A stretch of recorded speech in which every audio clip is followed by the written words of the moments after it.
Hello दोस्तों, नमस्कार। आपका स्वागत है आपके अपने चैनल हिंदी हब ऑफिशियल में। तो हम दोस्तों पढ़ रहे हैं गोदान।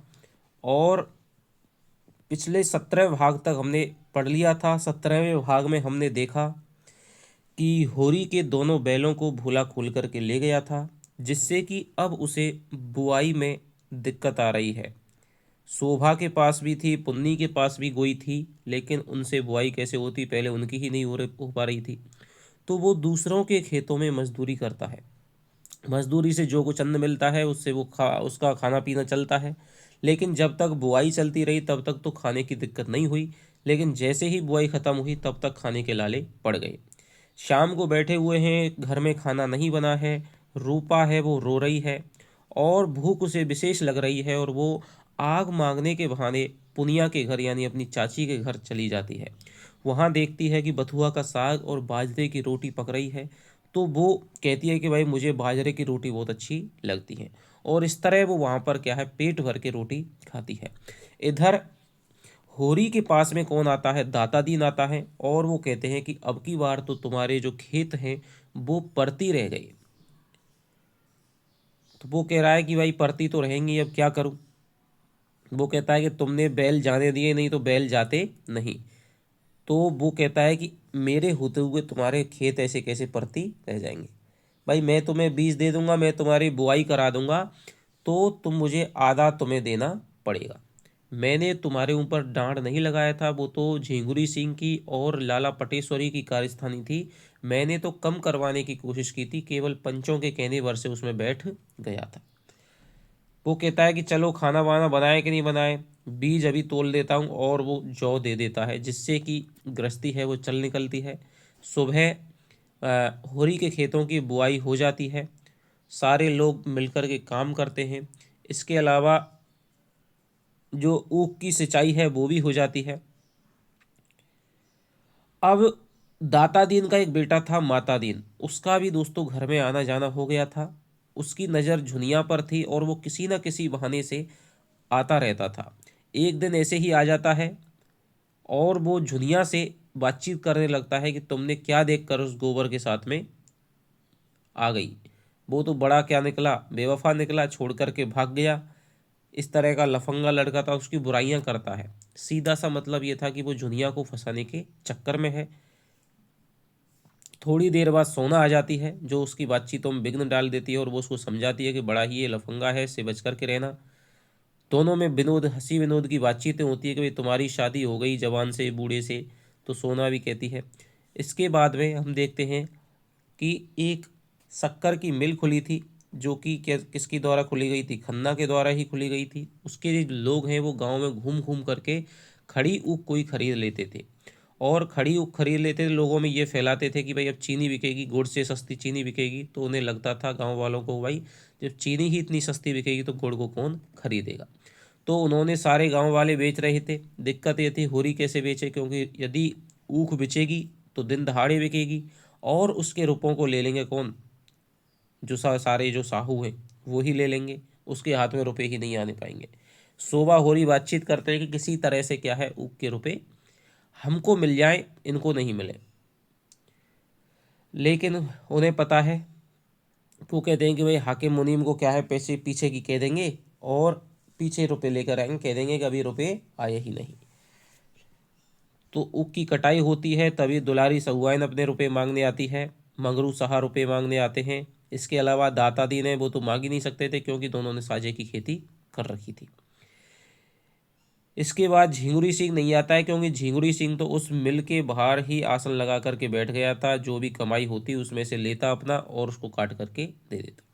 होरी को 120 रुपये मिले थे, उसमें से उसने अपने रुपए काट लिए और उसके सामने 25 रुपये फेंक दी। अब वो कहता है कि इन रुपयों को लेकर के मैं क्या करूँगा। तो 25 रुपयों को भी जो राय साहब का कारिंदा था नोखीराम, वो झपट लेता है। उसके बाद में शोभा को भी रुपए मिलते हैं, शोभा के रुपए भी वो झिंगुरी सिंह ले लेता है। उसके बाद में लाला पटेश्वर जी उसके सामने आते हैं कि भाई मुझको रुपए दे दे, वो नहीं देता है। दोनों आ रहे होते हैं, बीच में उन्हें गिरधर है वो शराब पिए हुए मिलता है, और वो कहता है कि मेरे भी सारे रुपए ले लिए, एक पैसा मैंने मुंह में दबा लिया था, उसकी मैंने शराब पी ली है। घर पे आते हैं, होरी को देख करके सारे लोग आते हैं, वो कहते हैं कि क्या हुआ, कितने रुपए मिले। वो कहता है कि रुपए तो मिले 120, लेकिन सारे ही सारे वहाँ पर उड़ गए। धनिया उसको फटकारती है कि तुम बहुत बुद्धि हो, कोई घर से बाहर से आता है तो अपने बच्चों के लिए कुछ ना कुछ लेकर के आता है, तुम पे कुछ नहीं ले आ जान पा।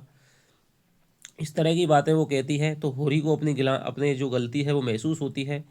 क्या तुम मांग नहीं सकते थे, झिंगुरी सिंह से 1 रुपये नहीं मांग सकते थे, वो तो इतना तो दे ही देता कि भाई बच्चों के लिए मुझे। तो उसको अपनी गलती का एहसास होता है कि यदि वो आवेश में आकर के नोखीराम के सामने 25 रुपये न फेंक देता तो क्या होता। इस प्रकार की बातें हो रही होती हैं, तभी घंटी शाम का वक्त हो जाता है।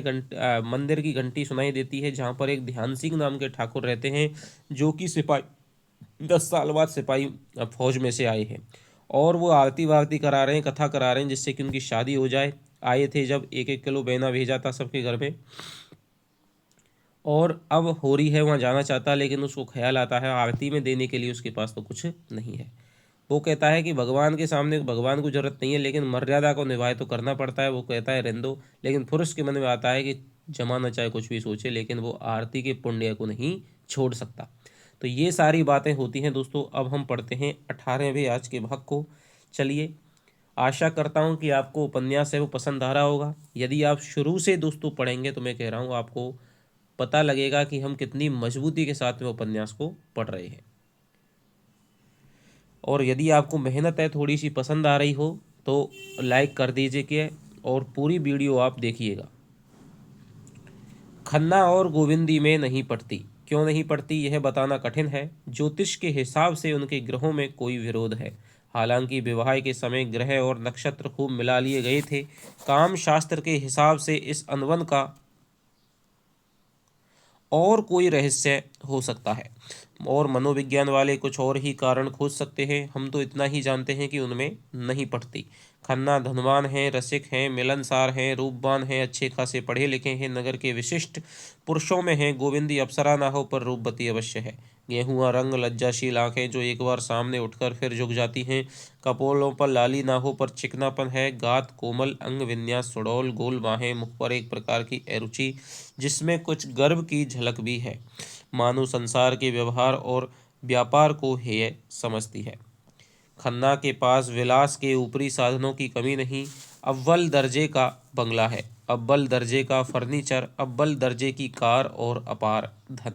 पर गोविंदी की दृष्टि में जैसे इन चीज़ों का कोई मूल्य नहीं। इन इस खारे सागर में वह प्यासी पड़ी रहती है। बच्चों का लालन पालन और गृहस्थी के छोटे मोटे काम ही उसके लिए सब कुछ हैं। वह इनमें इतनी व्यस्त रहती है कि भोग की ओर उसका ध्यान ही नहीं जाता। आकर्षण क्या वस्तु है और कैसे उत्पन्न होता है, इसकी ओर उसने कभी विचार ही नहीं किया। वह पुरुष का खिलौना नहीं है, ना उसके भोग की वस्तु। फिर क्यों आकर्षक बनने की चेष्टा करे। अगर पुरुष उसका असली सौंदर्य देखने के लिए आंखें नहीं रखता, कामनियों के पीछे मारा मारा फिरता है, तो वह उसका दुर्भाग्य है। वह उसी उसी प्रेम और निष्ठा से पति की सेवा किए जाती है जैसे द्वेष और मोह जैसी भावनाओं को उसने जीत लिया हो। और यह अपार संपत्ति तो जैसे उसकी आत्मा को कुचलती रहती है। इन आडंबरों और पाखंडों से मुक्त होने के लिए उसका मन सदैव ललचाया करता है। उसने सरल और स्वाभाविक जीवन में वह अपने सरल और स्वाभाविक जीवन में वह कितनी सुखी रह सकती थी, इसका वह नित्य स्वप्न देखती रहती है। तब क्यों मालती उसके मार्ग में आकर बाधक हो जाती, क्यों वेश्याओं के मुजरे होते, क्यों यह संदेह और बनावट और अशांति उसके जीवन पथ में कांटा बनती। बहुत पहले जब वह बालिका विद्यालय में पढ़ती थी, उसे कविता का रोग लग गया था, जहाँ दुख और वेदना ही जीवन का तत्व है। संपत्ति और विलास तो केवल इसलिए है कि उसकी होली जलाई जाए। जो मनुष्य को असत्य और अशांति की ओर ले जाता है, वह कभी कभी कविता भी रचती थी, लेकिन सुनाए किसे। उसकी कविता केवल मन की तरंग या भावना की उड़ान ना थी। उसके एक एक शब्द में उसके जीवन की व्यथा और उसके आंसुओं की ठंडी जलन भरी होती थी। किसी ऐसे प्रदेश में, तो देखिए यहाँ पर यह कथन पूछा जा सकता है कि उसकी कविता केवल मन की तरंग या भावना की उड़ान ना थी, उसके एक एक शब्द में जीवन की व्यथा और उसके आंसुओं की ठंडी जलन भरी होती। किसी ऐसे प्रदेश में, तो ये किसके बारे में प्रेमचंद जी कह रहे हैं, तो ये कह रहे हैं किसके बारे में, विशेष खन्ना यानी कि गोविंदी खन्ना के बारे में। बस जाने की लालसा, जहाँ वह पाखंडों और वासनाओं से दूर अपनी शांत कुटिया में सरल आनंद का उपभोग करे। खन्ना उसकी कविताएं देखते तो उनका मजाक उड़ाते और कभी कभार फाड़ कर फेंक देते। और संपत्ति की यह दीवार दिन दिन ऊंची होती जाती थी और दंपत्ति को एक दूसरे से दूर और पृथक करती जाती थी। खन्ना अपने ग्राहकों के साथ जितना ही मीठा और नम्र था, घर में उतना ही कटु और उद्दंड। अक्षर क्रोध में गोविंदी को अपशब्द कह बैठता। शिष्टता उसके लिए दुनिया को ठगने का एक साधन थी, मन का संस्कार नहीं। तो देखिए, ये आपसे पूछा जा सकता है कि शिष्टता उसके लिए दुनिया को ठगने का साधन थी, मन का संस्कार नहीं। ऐसे अवसरों पर गोविंदी अपने एकांत कमरे में जा बैठती और रात को रोया करती, और खन्ना दीवान खाने में मुजरे सुनता या क्लब में जाकर शराबें उड़ा था। लेकिन यह सब कुछ होने पर भी खन्ना उसके सर्वस्व थे। वह दलित और अपमानित होकर भी खन्ना की लौंडी थी। उनसे लड़ेगी, जलेगी, रोएगी, पर रहेगी उन्हीं की। उनसे पृथक जीवन का कोई कल्पना ही ना कर सकती थी। आज मिस्टर खन्ना किसी बुरे आदमी का मुंह देखकर उठे थे। सवेरे ही पत्र खोला तो उसमें उनके कई स्टॉकों का दाम गिर गया था। शेयर मार्केट में लगाते थे, जिसमें उन्हें कई हजार की हानि होती थी। शक्कर मिल के मजदूरों ने हड़ताल कर दी थी और दंगा फसाद करने पर आमादा थे। नफे की आशा से चांदी खरीदी थी, मगर उसका दर आज और भी ज़्यादा गिर गया था। राय साहब से जो सौदा हो रहा था और उसमें उन्हें खासे नफे की आशा थी, वह कुछ दिनों के लिए टलता हुआ जान पड़ता था। फिर रात को बहुत पी जाने के कारण इस वक्त सिर भारी था और देह टूट रही थी। इधर शोफर ने कार के इंजन में कुछ खराबी पैदा हो जाने की बात कही थी। लाहौर में उनके बैंक पर एक दीवानी मुकदमा दायर हो जाने का समाचार भी मिला था। बैठे मन में झुंझला रहे थे, उसी वक्त गोविंदी ने आकर कहा, भीष्म का ज्वर आज भी नहीं उतरा, किसी डॉक्टर को बुला लो। भीष्म क्या है? इनका बेटा है। भीष्म उनका सबसे छोटा पुत्र था और जन्म से ही दुर्बल होने के कारण उसे रोज एक ना एक शिकायत बनी रहती थी। आज खांसी है तो कल बुखार, कभी पसली चल रही है, कभी हरे पीले दस्त आ रहे हैं। 10 महीने का हो गया था पर लगता था 5-6 महीने का। खन्ना की धारणा हो गई थी कि यह लड़का बचेगा नहीं, इसलिए उसकी ओर से उदासीन रहते थे। पर गोविंदी इसी कारण उसे और सब बच्चों से ज़्यादा चाहती थी। खन्ना ने पिता के स्नेह का भाव दिखाते हुए कहा, बच्चों को दवाओं का आदी बना देना ठीक नहीं, और तुम्हें दवा पिलाने का मर्ज है।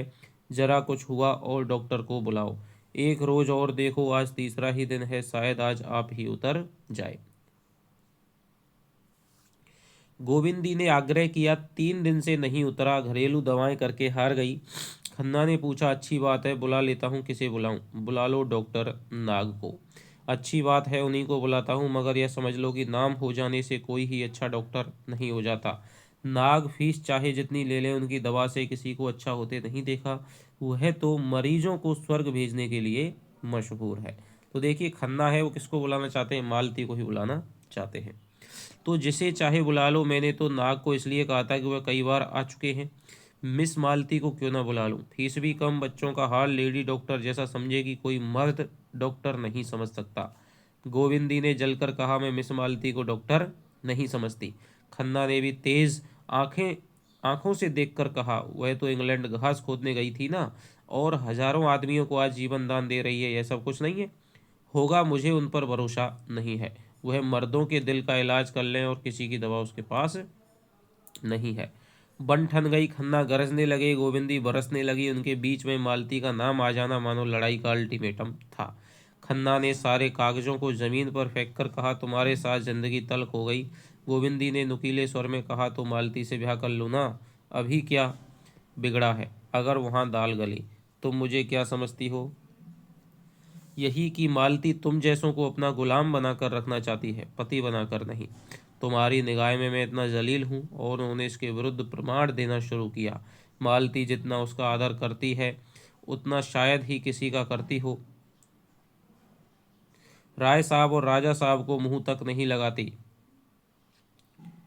लेकिन उनसे एक दिन भी मुलाकात ना हो तो शिकायत करती है।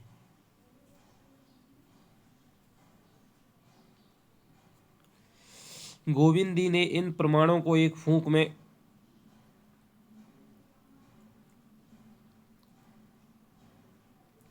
उड़ा दिया, इसलिए कि वह तुम्हें सबसे बड़ा आंखों का धंधा समझती है, दूसरों को इतनी आसानी से बेवकूफ़ नहीं बना सकती। खन्ना ने डींग मारी, वह चाहे तो आज मालती से विवाह कर सकते हैं, आज अभी। मगर गोविंदी को बिल्कुल विश्वास नहीं है। तुम 7 जन्म नाक रगड़ो तो भी वह तुमसे विवाह ना करेगी। तुम उसके टट्टू हो, तुम्हें घास खिलाएगी, कभी कभी तुम्हारा मुंह सहलाएगी, तुम्हारे पुट्ठों पर हाथ फेरेगी, लेकिन इसीलिए कि तुम्हारे ऊपर सवारी गांठे। तुम्हारे जैसे 1,000 बुद्धू उसकी जेब में हैं। गोविंदी आज बहुत बढ़ी जाती थी, मालूम होता है आज वह उनसे लड़ने पर तैयार होकर आई है। डॉक्टर के बुलाने पर तो केवल बहाना था। खन्ना अपनी योग्यता और दक्षता और पुरुषत्व पर इतना बड़ा आक्षेप कैसे सह सकते थे? तुम्हारे ख्याल में मैं बुद्धू और मूर्ख हूँ तो ये हजारों क्यों मेरे द्वार पर नाक रगड़ते हैं? कौन राजा या ताल्लुकेदार है जो मुझे दंडवत नहीं करता? सैकड़ों को उल्लू बनाकर छोड़ दिया। यही तो मालती की विशेषता है कि जो औरों को सीधे उस्तरे से मूड़ता है, उसे वह उल्टे छुरे से मूड़ती है। तुम मालती की चाहे जितनी बुराई करो, तुम उसके पांव की धूल भी नहीं हो। मेरी दृष्टि में वह वेश्याओं से गई बीती है, क्योंकि वह पर्दे की आड़ में शिकार खेलती है। दोनों ने अपने अपने अग्निबाण छोड़ दिए। खन्ना ने गोविंदी को चाहे दूसरी कठोर से कठोर बात कही होती, उसे इतनी बुरी ना लगती, पर मालती से उसकी यह घृणित तुलना उसकी सहिष्णुता के लिए भी असह्य थी। गोविंदी ने भी खन्ना को चाहे जो कुछ कहा होता, वह इतने गर्म ना होते, लेकिन मालती का यह अपमान वह नहीं सह सकते। दोनों एक दूसरे के कोमल स्थलों से परिचित थे, दोनों के निशाने ठीक बैठे और दोनों तिलमिला उठे। खन्ना की आंखें लाल हो गईं, गोविंदी का मुंह लाल हो गया। खन्ना आवेश में उठे और उसके दोनों कान पकड़कर जोर से ऐंठे और 3-4 तमाचे लगा दिए। गोविंदी रोती हुई अंदर चली गई। जरा देर में डॉक्टर नाग आए और सिविल सर्जन मिस्टर तौड़ आए। विशिकाचार्य नीलकंठ शास्त्री आए, पर गोविंदी बच्चे को लिए कमरे में बैठी रही। किसने क्या कहा, क्या तख्शीस दी, उसे कुछ मालूम नहीं। जिस विपत्ति की कल्पना वह कर रही थी, वह आज उसके सिर पर आ गई। खन्ना ने आज जैसे उससे नाता तोड़ लिया, जैसे उसे घर से खदेड़ कर द्वार बंद कर दिया, जैसे रूप का बाजार लगाकर बैठती है, जिसकी परछाई भी वह अपने ऊपर पड़ने देना नहीं चाहती, वह उस पर परोक्ष रूप से शासन करे। यह ना होगा। खन्ना उसके पति हैं, उन्हें उसको समझाने बुझाने का अधिकार है। उनकी मार को भी वह शिरोधार्य कर सकती है, पर मालती का शासन असंभव। मगर बच्चे का जोर जब तक शांत हो जाए, वह हिल नहीं सकती। आत्माभिमान को भी कर्तव्य के सामने सिर झुकाना पड़ेगा। कितनी देखी अच्छी बात है कि आत्माभिमान को भी क्या है, कर्तव्य के सामने सिर झुकाना पड़ेगा। दूसरे दिन बच्चे का ज्वर उतर गया था। गोविंदी ने एक तांगा मंगवाया और घर से निकली। जहाँ उसका इतना अनादर है, वहाँ वह अब नहीं रह सकती। आघात इतना कठोर था कि बच्चों का मुंह भी टूट गया था। उसके प्रति जो धर्म था, उसे वह पूरा कर चुकी है। शेष जो कुछ है, वह खन्ना का धर्म है। हाँ, गोद के बालक को वह किसी तरह नहीं छोड़ सकती। वह उसकी जान के साथ है और इस घर से वह केवल प्राण लेकर निकलेगी, और कोई चीज़ उसकी नहीं है। इन्हें यह दावा है कि वह उसका पालन करते हैं। गोविंदी दिखा देगी कि वह उनके आश्रय से निकलकर भी जिंदा रह सकती है। तीनों बच्चे उस समय खेलने गए थे। गोविंदी का मन हुआ एक बार उन्हें प्यार कर ले, मगर वह कहीं भागी तो नहीं जाती। बच्चों को उससे प्रेम होगा तो उसके पास आएंगे, उसके घर में खेलेंगे। अब वह जब ज़रूरत समझेगी, खुद बच्चों को देखाया करेगी। केवल खन्ना का आश्रय नहीं लेना चाहती। सांझ हो गई थी, पार्क में रौनक थी, लोग हरी घास पर लेटे हवा का आनंद लूट रहे थे। गोविंदी हर हजरतगंज होती हुई चिड़ियाघर की तरफ मुड़ी थी कि कार पर मालती और खन्ना सामने से आते हुए दिखाई दिए। उसे मालूम हुआ खन्ना ने उसकी तरफ इशारा करके कुछ कहा और मालती मुस्कुराई। नहीं, शायद यह उसका भ्रम हो, खन्ना मालती से उसकी निंदा न करेंगे। मगर कितना बेशर्म है, सुना है इसकी अच्छी प्रैक्टिस है, घर की भी संपन्न है, फिर भी यूं अपने को बेचती फिरती है। ना जाने क्यों ब्याह नहीं कर लेती, लेकिन उससे ब्याह करेगा ही कौन? नहीं, यह बात नहीं, पुरुषों में भी ऐसे बहुत हो गए हैं जो उसे पाकर अपने को धन्य मानेंगे। लेकिन मालती खुद तो किसी को पसंद करे, और ब्याह में कौन सा सुख रखा हुआ है? बहुत अच्छा करती है जो ब्याह नहीं करती। अभी सब उसके गुलाम हैं, तब वह एक की लौंडी होकर रह जाएगी। बहुत अच्छा कर रही है। अभी तो यह महाशय भी उसके तलवे चाटते हैं, कहीं इनसे ब्याह कर ले तो उस पर शासन करने लगे। मगर इनसे वह ब्याह क्यों करेगी, और समाज में दो चार ऐसी स्त्रियां बनी रहें तो अच्छा, पुरुषों के कान तो गर्म करती रहे। तो इस प्रकार की बातें हैं वो सोच रही है। आज गोविंदी के मन में मालती के प्रति बड़ी सहानुभूति उत्पन्न हुई। वह मालती पर आक्षेप करके उसके साथ अन्याय कर रही है। क्या मेरी दशा को देखकर उसकी आंखें ना खुलती होंगी? विवाहित जीवन की दुर्दशा आंखों देखकर अगर वह इस जाल में नहीं फंसती तो क्या बुरा करती है। चिड़ियाघर में चारों तरफ सन्नाटा छाया हुआ था। गोविंदी ने तांगा रोक दिया और बच्चे को लिए हरी दूब की तरफ चली। मगर दो ही तीन कदम चली थी कि चप्पल पानी में डूब गए। अभी थोड़ी देर पहले लॉन सींचा गया था और घास के नीचे पानी बह रहा था। उस उतावली में उसने पीछे न फिरकर एक कदम और आगे रखा, तब पांव कीचड़ में सन गई। उसने पांव की ओर देखा। अब यहाँ पांव धोने को पानी कहाँ से मिलेगा? उसकी सारी मनोव्यथा लुप्त हो गई। पांव धोकर साफ करने की नई चिंता हुई। उसकी विचारधारा रुक गई। जब तक पांव ना साफ हो जाए वह कुछ नहीं सोच सकती। सहसा उसे एक लंबा पाइप घास में छिपा नजर आया जिसमें से पानी बह रहा था। उसने जाकर पांव धोए, चप्पल धोए, हाथ मुंह धोया, थोड़ा सा पानी चुल्लू में लेकर पिया और पाइप के उस पार सूखी जमीन पर जा बैठी। उदासी में मौत की याद तुरंत आ जाती है। कहीं वह बैठे बैठे मर जाए तो क्या हो। तांगे वाला तुरंत जाकर खन्ना को खबर देगा। खन्ना सुनते ही खिल उठेंगे, लेकिन दुनिया को दिखाने के लिए आंखों पर रुमाल रख लेंगे। बच्चों के लिए खिलौने और तमाशे माँ से प्यारे हैं। यह है उनका जीवन जिसके लिए कई कोई चार बूंद आंसू बहाने वाला भी नहीं है। तब उसे वह दिन याद आया जब उसकी सास जीती थी और खन्ना उड़नछू न हुए थे। तब उसे सास की बात बात पर बिगड़ना बुरा लगता था। आज उसे सास के उस क्रोध में स्नेह का रस घुला हुआ जान पड़ रहा था। तब वह सास से रूठ जाती थी और सास उसे दुलार कर मनाती थी। आज वह महीनों रूठी पड़ी रहे, किसे परवाह है। एकाएक उसका मन उड़कर माता के चरणों में जा पहुंचा। हाय, आज अम्मा होती तो क्यों उनकी यह दुर्दशा होती। उसके पास और कुछ ना हो, स्नेह भरी गोद तो थी, प्रेम भरा अंचल तो था जिसमें मुंह डालकर वह रो लेती। लेकिन नहीं, वह रोएगी नहीं। उस देवी को स्वर्ग में दुखी ना बनाएगी। मेरे लिए वह जो कुछ ज़्यादा से ज़्यादा कर सकती थी वह कर गई। मेरे कर्मों की साथिन होना तो उसके वश की बात ना थी। और वह क्यों रोए? वह अब किसी के अधीन नहीं है। वह अपने गुजर भर को कमा सकती है।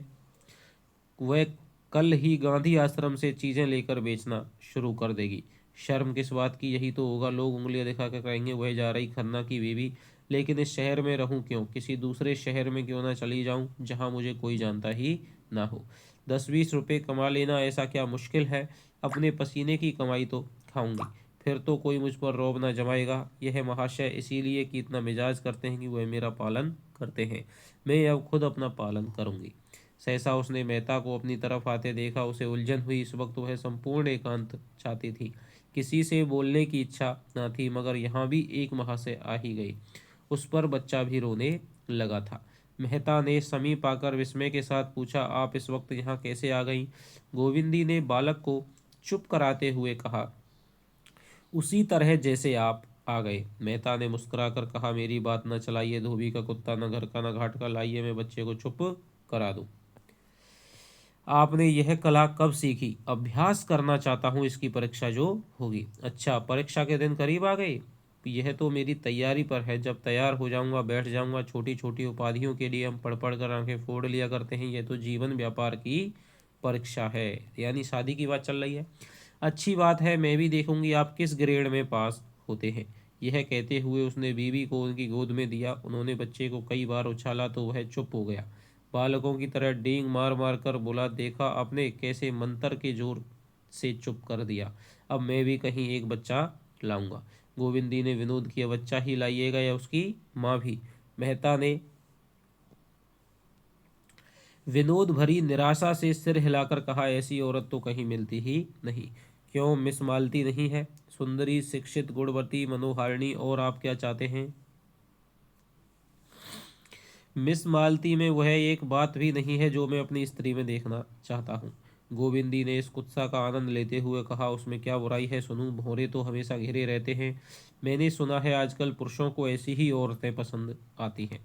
मेहता ने बच्चे के हाथों से अपनी मूछों की रक्षा करते हुए कहा, मेरी स्त्री कुछ और ही ढंग की होगी, वह ऐसी होगी जिसकी मैं पूजा कर सकूंगा।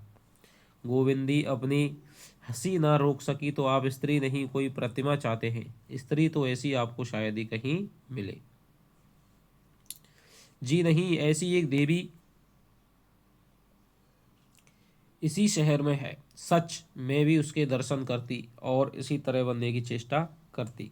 आप उसे खूब जानती हैं, वह एक लखपति की बीबी पत्नी है, पर विलास को तुच्छ समझती है, जो उपेक्षा और अनादर सहकर भी अपने कर्तव्य से विचलित नहीं होती, जो मातृत्व की वेदी पर अपने को बलिदान करती है, जिसके लिए त्याग ही सबसे बड़ा अधिकार है और जो इस योग्य है कि उसकी प्रतिमा बनकर पूजी जाए। तो किसके बारे में है ये? गोविंदी के बारे में ही कह रहे हैं। गोविंदी के हृदय में आनंद का कंपन हुआ। समझकर भी ना समझने का अभिनय करती हुई बोली, ऐसी स्त्री की आप तारीफ करते हैं, मगर मेरी समझ में वह दया की पात्र है। वह आदर्श नारी है, जो आदर्श नारी हो सकती है वह आदर्श पत्नी भी हो सकती है। मेहता ने आश्चर्य से कहा, आप उसका अपमान करती हैं, लेकिन वह आदर्श इस युग के लिए नहीं है। वह आदर्श सनातन है और अमर है। मनुष्य उसे विकृत करके अपना सर्वनाश कर रहा है। गोविंदी का अंतःकरण खिला जा रहा था। ऐसी फुरेरियां वहां कभी ना उठी थी। जितने आदमियों से उसका परिचय था, उसमें मेहता का स्थान सबसे ऊंचा था। उनके मुख से यह प्रोत्साहन पाकर वह मतवाली हुई जा रही थी। उसी नशे में बोली, तो चलिए मुझे उनके दर्शन करा दीजिए। मेहता ने बालक के कपोलों में मुंह छिपाकर कहा, वह तो यहीं बैठी हुई हैं। कहा, मैं तो नहीं देख रही हूँ, उसी देवी से बोल रहा हूँ। गोविंदी ने जोर से कहा, मारा, आज आपने मुझे बनाने की ठान ली, क्यों? मेहता ने श्रद्धा न होकर कहा, देवी जी आप मेरे साथ अन्याय कर रही हैं, और मुझसे ज़्यादा अपने साथ। संसार में ऐसे बहुत कम प्राणी हैं जिनके प्रति मेरे मन में श्रद्धा हो, उन्हीं में से एक आप हैं। आपका धैर्य और त्याग, शील और प्रेम अनुपम है। मैं अपने जीवन में सबसे बड़े सुख की जो कल्पना कर सकता हूँ, वह आप जैसी किसी देवी के चरणों की सेवा है। जिस नारीत्व को मैं आदर्श मानता हूँ, आप उसकी सजीव प्रतिमा है। तो मेहता का यह कथन किसके बारे में है? गोविंदी देवी के बारे में। गोविंदी की आंखों से आनंद के आंसू निकल पड़े। इस श्रद्धा कवच को धारण करके वह किस विपत्ति का सामना न करेंगी। उनके रोम रोम में जैसे मृदु संगीत की ध्वनि निकल पड़ी। उसने अपने रमणीत्व का उल्लास मन में दबाकर कहा, आप दार्शनिक क्यों बने हुए मेहताजी? आपको तो एक कवि होना चाहिए था। मेहता सरलता से हंसकर बोले, क्या आप समझती हैं बिना दार्शनिक हुए ही कोई कवि हो सकता है? दर्शन तो केवल बीच की मंजिल है। तो ये मेहता का कथन है। तो अभी आप कवित्व के रास्ते में हैं, लेकिन आप यह भी जानते हैं कवि को संसार में कभी सुख नहीं मिलता। जिसे संसार का दुख कहता है, वहाँ कवि के लिए सुख है। धन और ऐश्वर्य, रूप और बल, विद्या और बुद्धि, ये विभूतियाँ संसार को चाहे कितना ही मोहित कर लें, कवि के लिए यहाँ जरा भी आकर्षण नहीं है।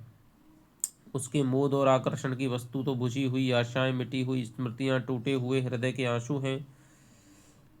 जिस दिन इन विभूतियों से उसका प्रेम ना रहेगा, उस दिन कभी ना रहेगा। तो देखिए कितनी बड़ी बात करें कि बुझी हुई आशाएं, मिटी हुई स्मृतियां और टूटे हुए हृदय के आंसू ही कवि के प्रति, कवि के लिए आकर्षण है। दर्शन जीवन के इन रहस्यों से केवल विनोद करता है, कभी उनमें लय हो जाता है। मैंने आपकी दो चार कविताएं पढ़ी हैं, उनमें जितनी पुलक, जितना कंपन, जितनी मधुर व्यथा, जितना रुलाने वाला उन्माद पाया है, वह मैं ही जानता हूँ। प्रकृति ने हमारे साथ कितना बड़ा अन्याय किया है कि आप जैसी कोई दूसरी देवी नहीं बनाई। गोविंदी ने हसरत भरे स्वर में कहा, नहीं मेहता जी, यह आपका भ्रम है। ऐसी नारियां आपको गली गली में मिलेंगी, और मैं तो उन सब से गई बीती हूँ। जो स्त्री अपने पुरुष को प्रसन्न रख सके, अपने को उसके मन की ना बना सके, वह भी कोई स्त्री है। मैं तो कभी कभी सोचती हूँ कि मालती से यह कला सीखूं। जहाँ मैं असफल हूँ वहाँ वह सफल है। मैं अपने को भी अपना नहीं बना सकती, वह दूसरों को भी अपना बना लेती है। क्या यह उसके लिए श्रेय की बात नहीं? मेहता ने मुंह बनाकर कहा, शराब अगर लोगों को पागल कर देती है तो इसलिए कि उसे क्या पानी से अच्छा समझा जाए, जो प्यास बुझाता है, जलाता है और शांत करता है। गोविंदी ने विनोद की शरण लेकर कहा, कुछ भी हो, मैं तो यह देखती हूँ कि वह पानी मारा मारा फिरता है और शराब के लिए घर द्वार बिक जाते हैं। और शराब जितनी ही तेज और नशीली हो उतनी ही अच्छी। मैं तो सुनती हूँ आप भी शराब के उपासक हैं। गोविंदी निराशा की उस दशा को पहुंच गई थी जब आदमी को सत्य और धर्म में भी संदेह होने लगता है। लेकिन मेहता का ध्यान उधर ना गया। उनका ध्यान तो वाक्य के अंतिम वाक्य पर ही सिमट कर रह गया। अपने मद सेवन पर उन्हें जितनी लज्जा और क्षोभ आज हुआ, उतना बड़े बड़े उपदेश सुनकर भी न हुआ था। तर्कों का उनके पास जवाब था और मुंह तोड़, लेकिन इस मीठी चुटकी का उन्हें कोई जवाब ना सूझा। वह पछताए कि कहाँ उन्हें शराब की युक्ति सूझी। उन्होंने खुद मालती की शराब से उपमा दी थी। उनका वार अपने ही सिर पर पड़ा। लज्जित होकर बोले, हाँ देवी जी, मैं स्वीकार करता हूँ कि मुझमें यह आसक्ति है। मैं अपने लिए उसकी जरूरत बतलाकर और उसके विचारोत्तेजक गुणों के प्रमाण देकर गुनाह का उज्र न करूँगा, जो गुनाह से भी बदतर है। आज आपके सामने प्रतिज्ञा करता हूँ कि शराब की एक बूंद भी कंठ से नीचे ना जाने दूंगा। गोविंदी ने सन्नाटे में आकर कहा, यह आपने क्या किया मेहताजी? मैं ईश्वर से कहती हूँ मेरा यह आशय न था। मुझे इसका दुख है। नहीं, आपको प्रसन्न होना चाहिए कि आपने एक व्यक्ति का उद्धार कर दिया। मैंने आपका उद्धार कर दिया। मैं तो खुद आपसे अपने उद्धार की याचना करने जा रही हूँ। मुझसे धन्यवाद। गोविंदी ने करुण स्वर में कहा, हाँ, आपके सिवा मुझे कोई ऐसा नजर नहीं आता जिससे मैं अपनी कथा सुनाऊं। देखिए, यह बात अपने तक ही रखिएगा। हालांकि आपसे यह याद दिलाने की जरूरत नहीं। मुझे अब अपना जीवन असह्य हो गया है। मुझसे अब तक जितनी तपस्या हो सकी मैंने की, लेकिन अब नहीं सहा जाता। मालती मेरा सर्वनाश किए डालती है। मैं अपने किसी शस्त्र से उस पर विजय नहीं पा सकती। उसका उस पर प्रभाव है। वह जितना आपका आदर करती है शायद और किसी मर्द का नहीं करती। अगर आप किसी तरह मुझे उसके पंजे से छुड़ा दें तो जन्म भर में आपका ऋणी रहूंगी। उसके हाथों मेरे सौभाग्य लुटा जा रहा है। आप अगर मेरी रक्षा कर सकते हैं तो कीजिए। मैं आज घर से यह इरादा करके चली थी कि फिर लौट कर ना आऊंगी। मैंने बड़ा जोर मारा कि मोह के सारे बंधन को तोड़कर फेंक दूं, लेकिन औरत का हृदय बड़ा दुर्बल है मेहताजी। मोह उसका प्राण है। जीवन रहते मोह को तोड़ना उसके लिए असंभव है। मैंने आज तक अपनी व्यथा अपने मन में रखी, लेकिन औरत का हृदय बड़ा दुर्बल है मेहताजी। मोह उसका प्राण है। जीवन रहते मोह तोड़ना उसके लिए असंभव है। मैंने आज तक अपनी व्यथा अपने मन में रखी, लेकिन आज मैं अपने आपसे आंचल फैलाकर भिक्षा मांगती हूँ। मालती से मेरा उद्धार कीजिए। मैं इस मायाविनी के हाथों मिटी जा रही हूँ। उसका स्वर आंसुओं में डूब गया। वह फूट फूट कर रोने लगी। मेहता अपनी नज़रों में कभी इतने ऊंचे ना उठे थे, उस वक्त भी नहीं जब उनकी रचना को फ्रांस की एकेडमी ने इस शताब्दी की सबसे उत्तम कृति कहकर बधाई दी थी। जिस प्रतिमा की वह सच्चे दिल से पूजा करते थे, जिसे मन में वह अपनी इष्ट देवी समझते थे और जीवन के असूझ प्रसंगों में जिससे आदेश पाने की आशा रखते थे, वह आज उनसे भिक्षा मांग रही थी। उन्हें अपने अंदर ऐसी शक्ति का अनुभव हुआ कि वह पर्वत को भी फाड़ सकते हैं, समुद्र को भी तैर कर पार कर सकते हैं। उन पर नशा सा छा गया, जैसे बालक काठ के घोड़े पर सवार होकर समझ रहा हो वह हवा में उड़ रहा है। काम कितना असाध्य है, इसकी सुधि न रही। अपने सिद्धांतों की कितनी हत्या करनी पड़ेगी, बिल्कुल ख्याल न रहा। आश्वासन के स्वर में बोले, मुझे न मालूम था आप उससे इतनी दुखी हैं। मेरी बुद्धि का दोष और आंखों का दोष, कल्पना का दोष, और क्या कहूँ, वरना आपको इतनी वेदना क्यों सहनी पड़ती। गोविंदी को शंका हुई कि बोली, लेकिन सिंघनी से उसका शिकार छीनना आसान नहीं है, यह समझ लीजिए। मेहता ने दृढ़ता से कहा, नारी हृदय धरती के समान है, जिससे मिठास भी मिल सकती है, कड़वापन भी। उसके अंदर पड़ने वाले बीज में जैसी शक्ति हो। आप पछता रहे होंगे कहाँ से इससे मुलाकात हो गई। मैं अगर कहूँ कि मुझे आज ही जीवन का वास्तविक आनंद मिला है तो शायद आपको विश्वास ना आए। मेहता ने श्रद्धा मधुर स्वर में कहा, आप मुझे लज्जित कर रही हैं। देवी जी, मैं कह चुका, मैं आपका सेवक हूँ। आपके हित में मेरे प्राण भी निकल जाएं तो मैं अपना सौभाग्य समझूंगा। इसे कवियों का भावावेश ना समझिए, यह मेरे जीवन का सत्य है। मेरे जीवन का क्या आदर्श है, आपको यह बतला देने का मोह मुझे नहीं रुक सकता। मैं प्रकृति का पुजारी हूँ। और देखिए यहाँ पर क्या है, ये कथन आपसे बढ़िया है।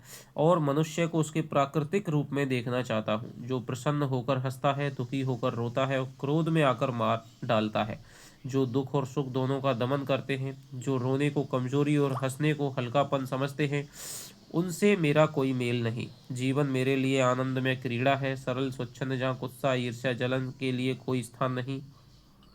मैं भूत की चिंता नहीं करता, ये शानदार, सबसे शानदार कथन मेहता का। भविष्य की परवाह नहीं करता, मेरे लिए वर्तमान ही सब कुछ है। भविष्य की चिंता हमें कायर बना देती है, भूत का भार हमारी कमर तोड़ देता है। हम में जीवन की शक्ति इतनी कम है, भूत और भविष्य में फैला देने से वह और भी क्षीण हो जाती है। हम व्यर्थ का भार अपने ऊपर लाद कर रूढ़ियों और विश्वासों और इतिहासों के मलबे के नीचे दबे पड़े हैं, उठने का नाम नहीं लेते। वह सामर्थ्य ही नहीं रही जो शक्ति और जो स्फूर्ति मानव धर्म को पूरा करने में लगनी चाहिए थी। सहयोग में, भाईचारे में वह पुरानी अदावतों का बदला लेने में, बाप दादों का ऋण चुकाने में भेंट हो जाती है। और यह ईश्वर और मोक्ष का चक्कर है, इस पर तो मुझे हंसी आती है। वह मोक्ष और उपासना अहंकार की पराकाष्ठा है जो हमारी मानवता को नष्ट किए डालती है। जहाँ जीवन है, क्रीड़ा है, चहक है, प्रेम है, वहीं ईश्वर है। और जीवन को सुखी बनाना ही उपासना है, मोक्ष है। ज्ञानी कहता है होठों पर मुस्कुराहट ना आए, आंखों में आंसू ना आए। मैं कहता हूँ अगर तुम हंस नहीं सकते और रो नहीं सकते तो तुम मनुष्य नहीं हो, पत्थर हो। वह ज्ञान जो मानवता को पीस डाले ज्ञान नहीं है, कोहलू है। मगर क्षमा कीजिए, मैं तो एक पूरी स्पीच ही दे गया। अब देर हो रही है, चलिए मैं आपको पहुंचा दूं, बच्चा भी मेरी गोद में सो गया। गोविंदी ने कहा, मैं तो तांगा लाई हूँ, तांगे को यहीं से विदा कर देता हूँ। मेहता तांगे के पैसे चुका कर लौटे तो गोविंदी ने कहा, लेकिन आप मुझे कहाँ ले जाएंगे? मेहता ने चौंक कर पूछा, क्यों, आपके घर पहुंचा दूंगा? वह मेरा घर नहीं है मेहता जी। तो क्या मिस्टर खन्ना का घर है? यह भी क्या पूछने की बात है। अब वह मेरा घर नहीं रहा। जहाँ अपमान और धिक्कार मिले उसे मैं अपना घर नहीं कह सकती, ना समझ सकती हूँ। मेहता ने दर्द भरे स्वर में, जिसका एक एक अक्षर उनके अंतःकरण से निकल रहा था, कहा, नहीं देवी जी, वह घर आपका है और सदैव रहेगा। उस घर की आपने सृष्टि की है, उसके प्राणियों की सृष्टि की है, और प्राण जैसे देह का संचालन करता है, प्राण निकल जाए तो देह की क्या गति होगी। मातृत्व महान गौरव का पद है देवी जी, और गौरव के पद में कहाँ अपमान और धिक्कार और तिरस्कार नहीं मिला। माता का काम जीवन दान देना है। जिसके हाथों में इतनी अतुल शक्ति है उसे इसकी क्या परवाह है कि कौन उससे रूठता है, कौन बिगड़ता है। प्राण के बिना जैसे देह नहीं रह सकता, उसी तरह प्राण को भी देह ही सबसे उपयुक्त स्थान है। मैं आपको धर्म और त्याग का क्या उपदेश दूं, आप तो उसकी सजीव प्रतिमा है। मैं तो यही कहूँगा। गोविंदी ने अधीर होकर कहा, लेकिन मैं तो केवल माता ही तो नहीं हूँ, नारी भी तो हूँ। मेहता ने 1 मिनट मौन रहने के बाद कहा, हाँ, लेकिन मैं समझता हूँ कि नारी केवल माता है और इसके उपरांत वह जो कुछ है वह सब मातृत्व का उपक्रम मात्र है। देखिए क्या कह रहे हैं कि मैं समझता हूँ कि नारी केवल एक क्या है, माता है, और इसके उपरांत वह जो कुछ है वह सब मातृत्व यानी माता बनने के लिए क्या है, उसका उपक्रम है। मातृत्व संसार की सबसे बड़ी साधना, सबसे बड़ी तपस्या, सबसे बड़ा त्याग और सबसे बड़ा महान विजय है। एक शब्द में उसे लय कहूँगा, जीवन का, व्यक्तित्व का और नारीत्व का भी। आप मिस्टर खन्ना के विषय में इतना ही समझ लें कि वह अपने होश में नहीं है। वह जो कुछ कहते हैं या करते हैं वह उन्माद की दशा में करते हैं, मगर यह उन्माद शांत होने में बहुत दिन ना लगेंगे, और वह समय बहुत जल्द ही आएगा जब वह आपको अपनी इष्ट देवी समझेंगे। गोविंदी ने इसका कुछ जवाब न दिया, धीरे धीरे कार की ओर चली। मेहता ने बढ़कर कार का द्वार खोल दिया। गोविंदी अंदर जा बैठी, कार चली, मगर दोनों मौन थे। गोविंदी जब अपने द्वार पर पहुंचकर कार से उतरी तो बिजली के प्रकाश में मेहता ने देखा उसकी आंखें सजल हैं। बच्चे घर में से निकल आए, अम्मा अम्मा कहते हुए माता से लिपट गए। गोविंदी के मुख पर मातृत्व की उज्जवल गौरवमयी ज्योति चमक उठी। उसने मेहता से कहा, इस कष्ट के लिए आपको बहुत धन्यवाद, और सिर नीचा कर लिया। आंसू की एक बूंद उसके कपोल पर आ गिरी थी। मेहता की आंखें भी सजल हो गईं। इस ऐश्वर्य और विलास के बीच में भी यह नारी हृदय कितना दुखी है। तो ये रहा दोस्तों आज का पार्ट, जहाँ पर हम मेहता गोविंदी और खन्ना की लड़ाई है वो देखते हैं कि मालती के बीच में आ जाने के कारण उनकी लड़ाई है वो ठन जाती है, और मालती जो गोविंदी है वो घर छोड़ करके चली जाती है, पार्क में बैठ जाती है, जहाँ पर मिस्टर मेहता आ जाते हैं और दोनों के मध्य में बातचीत होती है। मिस्टर मेहता समझा करके उनको अपने घर में छोड़ देते हैं। तो इसकी जो समरी है कल और हम विस्तार से देखेंगे। तो चलिए आपसे मिलता हूँ अगली वीडियो में, तब तक दोस्तों बाय बाय, जय हिंद, जय भारत।